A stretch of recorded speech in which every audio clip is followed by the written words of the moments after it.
Hey, welcome back. As a Catholic, the main accusation which I often hear is that we are not Christians, and the Catholic Church is not the Christian church founded by Jesus Christ. And ironically, these accusations do not often arise from any historical church which existed in the first millennium, but from those who came into existence after the 15th century AD. So today's video is a little bit history from the late Middle Ages regarding the origins of the so-called Reformed Christians. When was your church founded and by who? Prior to the 15th century, the Christian church was divided between the East and the West, and the Western church comprised of the Roman Catholics. So when I use the word Roman Catholics, let me make it clear. It refers to the Roman or the Latin Church, not the entire Catholic Church as it exists today under the leadership of the Bishop of Rome. And regarding the division between the East and the West, I'll be creating another video. The period which resulted in the Protestant Reformation in the Western Church is often referred as the Dark Ages of the Church. The political and ecclesiastical lives of the people of the Middle Ages were intertwined, and as a result of this, there were so many malpractices within the Church of Europe. Such a scenario has always created frictions among the believers themselves. But this has often gave rise to great reformers who tried hard to amend the ways of the people of God, just as the prophets in the Old Testament. For example, Dominic and Francis, two mendicant friars from the 13th century, reformed the church from within through their own heroic Christian lives. Similarly, in the early 16th century, Martin Luther, an Augustinian monk from Germany, also felt the urgency to reform the church of his time. A very good intention indeed. However, the means he embraced to do the same was very unfortunate. Unlike Dominic and Francis, he chose a path that would divide the Christian church, the body of Christ.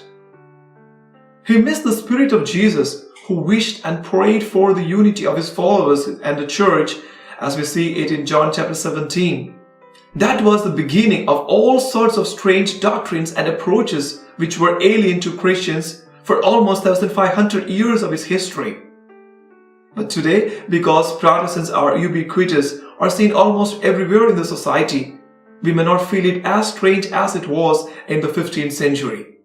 So, if you are a member of Lutheran Church, your church was founded by Martin Luther in 1517, 1.5 millennium after Jesus.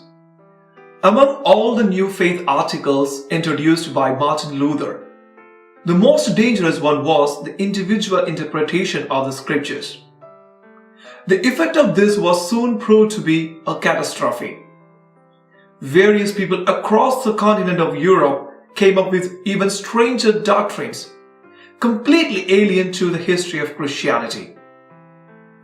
And these doctrines varied from place to place, from person to person, even contradicting among themselves. And ironically, all of them could trace their beliefs back to the scriptures based on their own interpretation of it.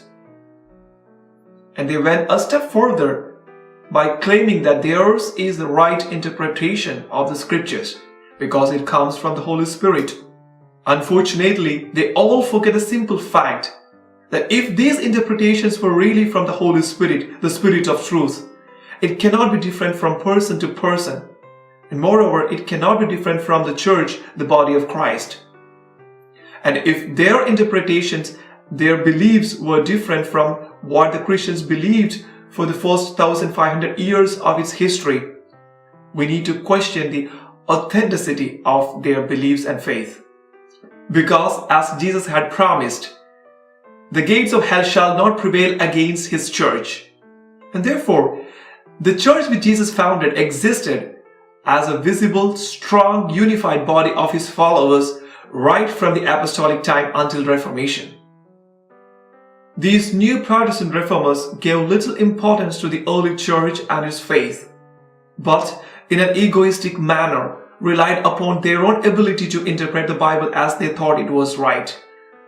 And if they were eloquent enough to have a good number of followers, they could even found a new church, ranging from big denominations to non-denominational house churches.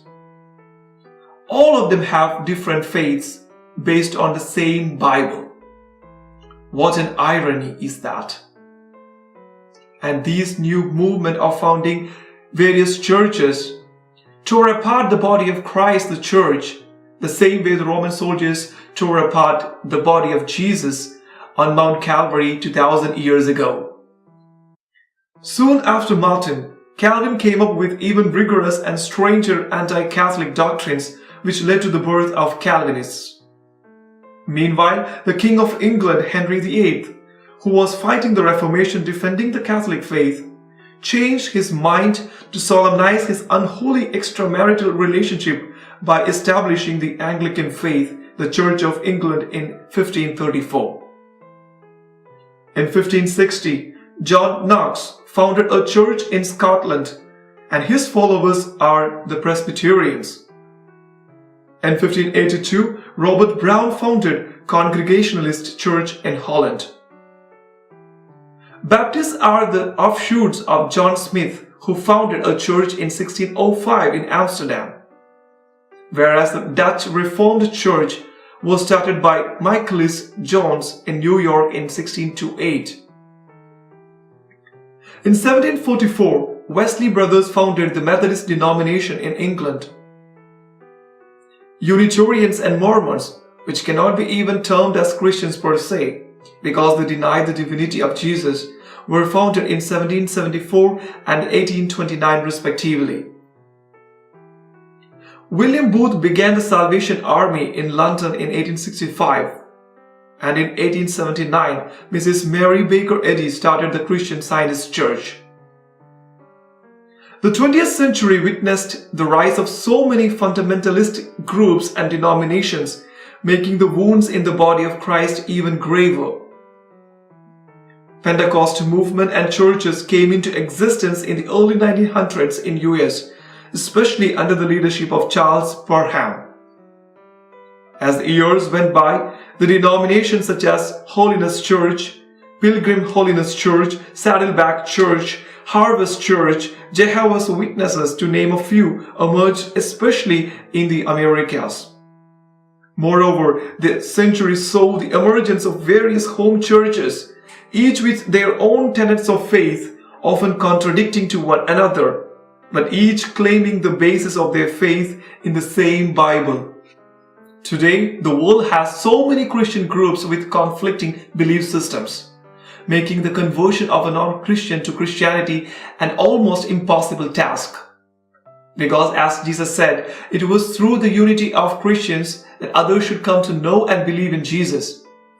And this unity should be the one that has ever existed right from the day of Pentecost.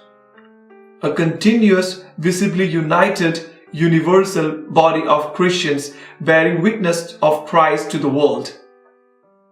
And if this is not the one holy Catholic Apostolic Church, then what is it? Please like, share and subscribe to my channel, A Catholic Speaks, for more videos. Thanks for watching. God bless.